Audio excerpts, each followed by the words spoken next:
My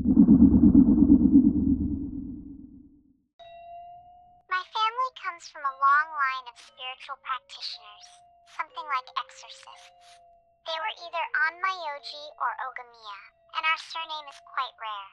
For some reason, strong spiritual abilities were only passed down to the women in our lineage. So since ancient times, the heads of our household have always been women. In recent generations, however, the bloodline has thinned. Now, my grandmother is the only one left who truly knows how to exorcise spirits. The old traditions have mostly faded away. My grandmother's sons, including my father, all work ordinary corporate jobs, but for some reason I was born with the sight.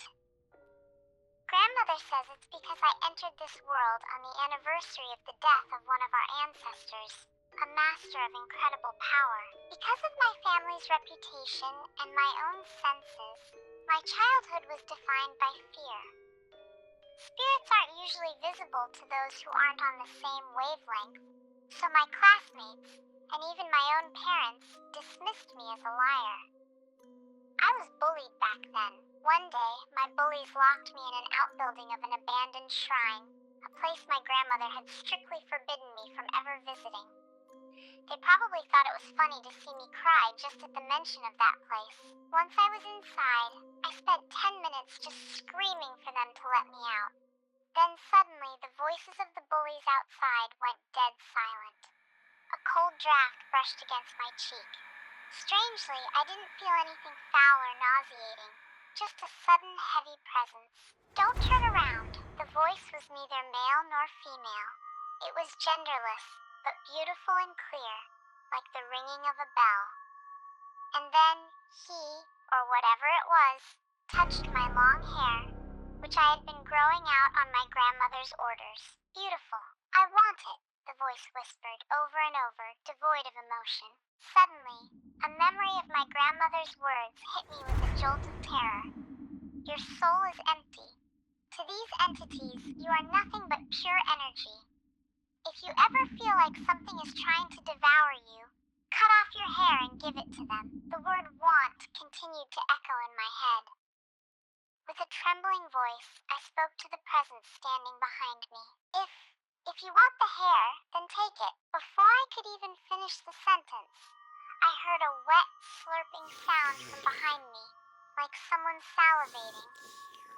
The next moment, I felt a sudden chill on the back of my neck. Ah, I'm being eaten, I thought, and my legs gave out. But someone's hands, his hands, caught me by the waist and gently lowered me to the floor. I had never touched a ghost before. To my surprise, I felt the heat leaving my body as I drifted off. When I woke up, I was on the back of one of my bullies, Kenta. The boys were sobbing. I was distracted by their crying for a moment, but then I heard footsteps behind us. As it turned out, when the bullies had tried to let me out of the shrine, the door wouldn't budge. When I finally emerged, unconscious and with my hair shorn short, they were terrified. They babbled about something like a white mist chasing them. I knew we had to get home immediately. I tried to tell them, but my mouth wouldn't open. My vision began to blur into total darkness, but my hearing became impossibly sharp. The footsteps behind us were getting louder. I hit Kenta with all my might to make him drop me, grabbed the other boy, Hiroto, by the hand, and we ran. The footsteps kept getting closer. I felt it instinctively. If I went completely blind before we reached safety, we would all die. Relying purely on intuition, I sprinted down the back road toward my family's main estate. The large gates were a blur in the distance. Grandmother was standing there. Strangely, she was the only thing I could see clearly. Relieved, I tried to rush to her, but her face was twisted with fury as she screamed, "Throw those two inside the gates! You must be the last one to enter." Terrified, I shoved the boys through the gate. Grandmother followed last. Inside, Kenta and Hiroto's mothers were already waiting, both dressed in shirozoku, traditional white ritual robes. "Did you go to that shrine?" Grandmother barked. I couldn't see or speak. I just hung my mouth open like a fish. grandmother pressed a finger to my lips and smeared them with a pungent, bright red lipstick she pulled from her robes. Strangely, my voice returned. I tried to explain myself, but she didn't listen. She led us into a room where the walls were covered in sutras, sacred scrolls. She explained that the thing chasing us was a god. Long ago, this deity was worshipped at that shrine, but during a great famine, the villagers had offered it a human sacrifice. Because of that, the god became sick. It went insane. It had taken a liking to me and ate my shadow. And it hadn't just taken my hair. It had devoured the guardian deity that had protected me since birth. My vision was failing because I was now completely defenseless. Grandmother told me that without that guardian, I should have died when I was 3 years old. My ability to speak now was only a temporary fix provided by her power. As for the boys, they were possessed by the god, cursed for hurting his favorite. Finally, grandmother said, I will perform a kamioroshi, a ritual to bring down the god. The boys' mothers had been called as a worst-case scenario, to serve as replacements, sacrifices, for their sons.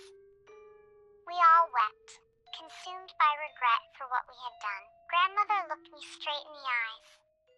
There is no replacement for you, she said, and there is no one else with your strength. You might die. Even I cannot exorcise a god. Therefore, I am going to put him inside you. If your heart does not fall into darkness, everything will be fine. I sobbed, paralyzed by the thought of that thing living inside me. But grandmother was blunt. If we did nothing, the god would finish devouring me the moment she died. And if I didn't take him in, the boys wouldn't survive either. I had no choice but to nod. We stepped outside the gates. The moment I crossed the threshold, I went completely blind and lost consciousness. I don't know what happened while I was out, but when I woke up, I was in the furthest back room of the main house. It was now my room. I had the sensation that someone had been stroking my hair the entire time, but no one was there. Grandmother walked in and said simply, He is here, and I knew. He was inside me.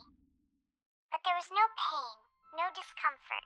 Instead, I just thought, so it was him stroking my hair. For the next week, I underwent misogi, purification rituals. Grandmother sat with me every night until I fell asleep. During that week, I had dreams. I don't know if they were his memories, but I felt a wave of crushing sadness from the day he first ate a human. Maybe it was just a dream, but I got the sense that he truly did love people once. I felt a deep, unbearable grief.